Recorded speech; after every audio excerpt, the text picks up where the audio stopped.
A bill isn't just a piece of money. It's a story, a visual narrative that chronicles a nation's values, achievements, and artistic prowess. Imagine if every time you paid for a cup of coffee or a loaf of bread, you were handed a miniature masterpiece, a tiny canvas filled with intricate designs and vibrant colors that not only represented your nation's currency, but also served as a tribute to its rich culture and history. That wasn't a dream, nor a fantasy. It was the reality in the Netherlands during the late 20th century, when the Dutch guilder was more than just a form of currency. It was a celebration of design, a testament to human creativity, and a symbol of a nation's pride. Now close your eyes and picture this. You're strolling through the bustling streets of Amsterdam, the air alive with the scent of freshly baked stroopwafels and the gentle chime of tram bells.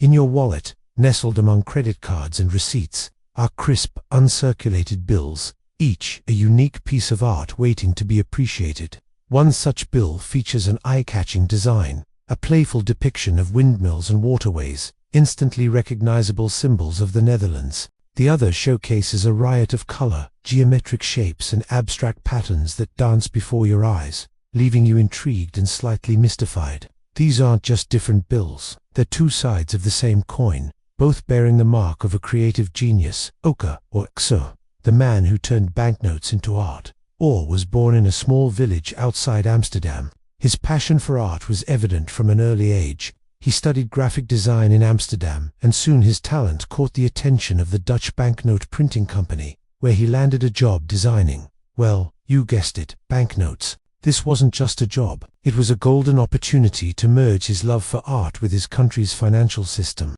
to create something that would be seen, handled, and appreciated by millions. And boy, did he seize the opportunity. In 1983, Orr was given the chance to showcase his skills on the largest canvas possible, the new series of Dutch guilders. He didn't disappoint. But what followed was a period of turmoil, a clash between tradition and innovation, between those who valued the sanctity of currency and those who saw it as a blank slate for artistic expression. The initial response to Orr's designs was far from enthusiastic. Many criticized his bold choices, questioning whether someone could be trusted to design money who drew birds pooping on tombstones. However, Orr remained steadfast, confident in his artistic vision. He understood that change can be unsettling, but also that it's often necessary to push boundaries, challenge norms, and redefine what's possible. Orr's design aesthetic was a radical departure from traditional banknotes, which typically featured somber portraits of historical figures or generic images of national landmarks.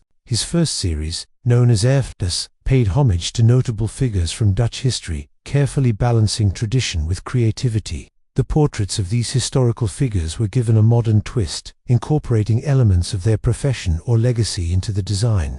For instance, the portrait of Pieter Zeeman, a renowned Dutch Golden Age painter, was surrounded by paintbrushes and palettes, while the image of William the Silent, a key figure in Dutch independence, was depicted alongside a sword and a shield. Orr's choice of subjects wasn't arbitrary. He wanted to honor those who had shaped the Netherlands into what it was today, paying tribute to their contributions and sacrifices. However, it was his approach to depicting them that truly set him apart. Instead of relying on conventional portraiture or incorporated symbolic elements, turning each bill into a small work of art, but it was his second series that truly shook things up.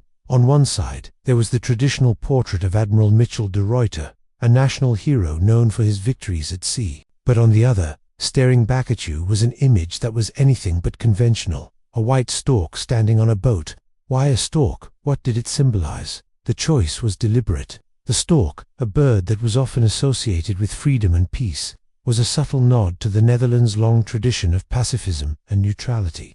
It was also a playful challenge to the conventional imagery used on banknotes, a reminder that currency, like any other artistic expression, should be able to evolve and surprise. He experimented with typography, layout, and color, creating designs that were not only visually striking, but also highly informative. Each note provided a wealth of information about the Netherlands, its history, its people, and its values. Orr's designs weren't just aesthetically pleasing, they were also incredibly detailed and meticulously crafted. He incorporated complex geometric patterns, bold graphics, and vibrant color schemes, turning each bill into a miniature masterpiece. One of his most famous designs, the 100 guilder note, featured a central image of a lighthouse flanked by two storks, all within a backdrop of an intricate geometric pattern. The lighthouse, a symbol of guidance and hope, was a fitting metaphor for the Netherlands' role as a trading nation, while the storks symbolized freedom and peace. That wasn't all. Orr's notes were not only works of art, they were also groundbreaking in terms of security.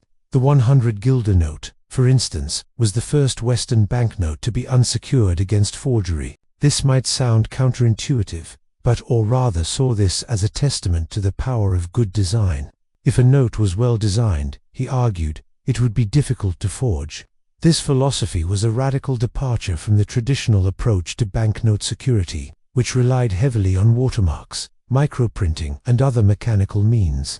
Orr's approach was more philosophical. He believed that a well-designed note was inherently more secure, and that the human eye was the best tool for detecting forgeries. This approach was not without its risks, but Orr's confidence in his designs was unwavering, and in the end, his trust in the power of design proved to be well placed. Now let's talk about the elephant in the room, or rather, the bird on the room.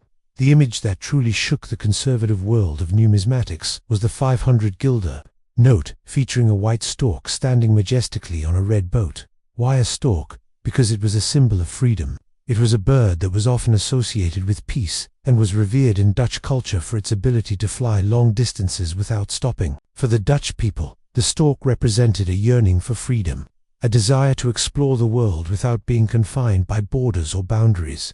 It was also a subtle nod to the Netherlands' long tradition of pacifism and neutrality, a nation that preferred to stay out of conflicts rather than engage in them. This image was not just a whimsical addition to the note, it was a powerful statement, a rejection of the status quo, and a challenge to the conventional imagery that dominated the world of numismatics. The stark white stork against the backdrop of a deep red boat was a striking visual, a memorable image that captured the imagination of the Dutch people. As we continue our exploration of Orr's groundbreaking designs, it's essential to remember that each element he incorporated into his banknotes, including the iconic stork, was carefully considered and meticulously placed. The background of the note, for instance, wasn't just a random splash of color.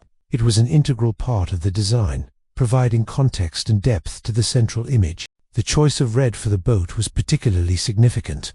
Red was a color that evoked excitement, energy, and passion, a perfect representation of the Dutch people's zest for life and their love for their homeland. However, it's important to remember that the inclusion of the stork wasn't merely an artistic flourish, it was a reflection of the Netherlands' cultural identity, a tribute to a bird that held deep meaning in Dutch folklore and tradition. The stork had long been revered as a symbol of freedom, peace, and the natural world, making it an ideal candidate to represent a nation that prided itself on its commitment to these values. By incorporating the stork into his design, Orr was paying homage to this rich cultural heritage, connecting the past with the present and giving his banknotes a deeper layer of meaning. It wasn't just about aesthetics or symbolism.